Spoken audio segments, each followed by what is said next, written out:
Hello friends, നമ്മളെല്ലാവരും train കണ്ടിട്ടുമുണ്ട്, ട്രെയിനിൽ യാത്ര ചെയ്തിട്ടുമുള്ളവരാണ് അല്ലേ? നിങ്ങൾ ട്രെയിനിന്റെ ബോഗികളിൽ എഴുതിയിട്ടുള്ള 5 അക്ക നമ്പറുകൾ ശ്രദ്ധിച്ചിട്ടുണ്ടോ? ഈ 5 അക്ക സംഖ്യകളുടെ മുമ്പിൽ കാണുന്ന 2 ഇംഗ്ലീഷ് അക്ഷരങ്ങൾ ആ ട്രെയിനിന്റെ സോണിനെ സൂചിപ്പിക്കുന്നു. ഈ 5 അക്ക സംഖ്യകളിലെ ആദ്യ 2 അക്കങ്ങൾ ട്രെയിൻ നിർമ്മിച്ച വർഷത്തെ സൂചിപ്പിക്കുന്നു.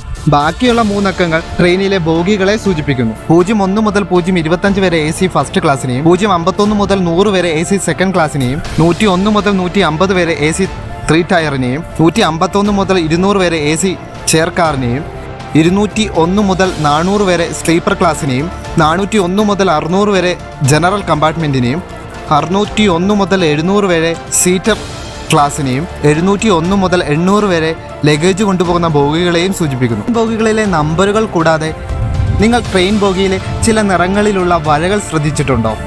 ട്രെയിൻ ബോഗികളിലെ വെള്ള വരകൾ അത് ജനറൽ കമ്പാർട്ട്മെൻറ്റിനെയും, മഞ്ഞ വരകൾ ശാരീരിക ബുദ്ധിമുട്ടുള്ള യാത്രക്കാർക്ക് വേണ്ടിയുള്ള കമ്പാർട്ട്മെൻറ്റിനെയും, പച്ച വരകൾ ലേഡീസ് കമ്പാർട്ട്മെൻറ്റിനെയും, ചുവന്ന വരകൾ ഫസ്റ്റ് ക്ലാസ് കോച്ചിനെയും സൂചിപ്പിക്കുന്നു.